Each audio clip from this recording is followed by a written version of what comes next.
ఈ రోజు ఏ ఐటెం చూపిద్దాం? నేను ఆలోచిస్తున్నాను ఏ ఐటెం చూపిద్దాం అని. నాకు ఐడియా ఇవ్వండి. ఇప్పుడు వరకు చాలా కేటగిరీస్ చేశాను సార్. మంచి విగ్రహాలు ఉన్న వర్క్మెన్షిప్ లో అవి చూపిద్దాం సార్. మంచి ఐడియా. అయితే ఈ వీడియోలో నేను విగ్రహాలు చూపిస్తాను, దాని ఒక వర్క్మెన్షిప్ డీటెయిల్ గా ఎక్స్ప్లెయిన్ చేస్తాను. హలో అండి, ఇక్కడ మీరు చూసినట్టయితే 2 టైప్స్ ఆఫ్ వర్క్మెన్షిప్స్ ఉన్నాయి, 2 టైప్స్ ఆఫ్ టెక్నాలజీస్ ఉన్నాయి. ఇది లైట్ వెయిట్ ఎలక్ట్రోఫోమింగ్ టెక్నాలజీ, ఇది సెమీ సాలిడ్. సో ఇది చాలా లైట్ వెయిట్ మాట ఎలక్ట్రోఫోమింగ్ లో వచ్చినాయి. లైట్ వెయిట్ కదా అని వర్క్మెన్షిప్ లో డీటెయిలింగ్ లోని ఎక్కడ కాంప్రమైజ్ అవ్వలేదు.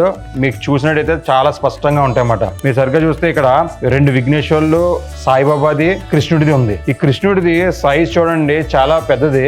చూడడానికి చాలా లైక్ 3 ఇంచెస్ హైట్ ఉంటుంది. స్టిల్ ఇది చూడడానికి సాలిడ్ లా కనబడుతుంది మీకు వీడియోలో. ఈ ప్రైజెస్ లో మేము అంత హెవీ వెయిట్ విగ్రహాలు చేయట్లా, లైట్ వెయిట్ విగ్రహాలు చేస్తున్నాం.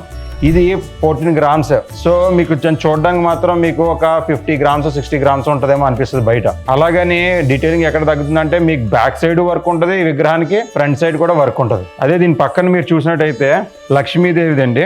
ఇది ఎంత డీటెయిల్ గా ఉంటది అంటే పద్మాసనం వేసి కూర్చున్న లక్ష్మీదేవి పాదాలు, వేళ్ళు, శారీ మీద ఉన్న వర్క్, ఫేషియల్ ఎక్స్ప్రెషన్స్ చాలా డీటెయిలింగ్ ఉంటది. ఇది మనకి ఇండియాలో ఇలాగా ఒక 4-5 ఉన్నారు చేసేవాళ్ళు, కానీ ఇతను ఒరిజినల్ మ్యానుఫ్యాక్చర్ అనమాట. మేము చేపించేతను. అది ఏదో నార్మల్ గా కాదు. సైడ్ నుంచి చూసినా సరే లక్ష్మీదేవి కానీ, ఇందులోనే మేము వినాయకుడిది చేసాం, లక్ష్మీదేవి చేసాం. అందరి కూడా ఎక్స్ప్రెషన్స్ చాలా క్లియర్ గా ఉంటాయి. ఫీచర్స్, ఫేషియల్ ఫీచర్స్ మా దగ్గర ఉన్నాయే కదండి విగ్రహాలు.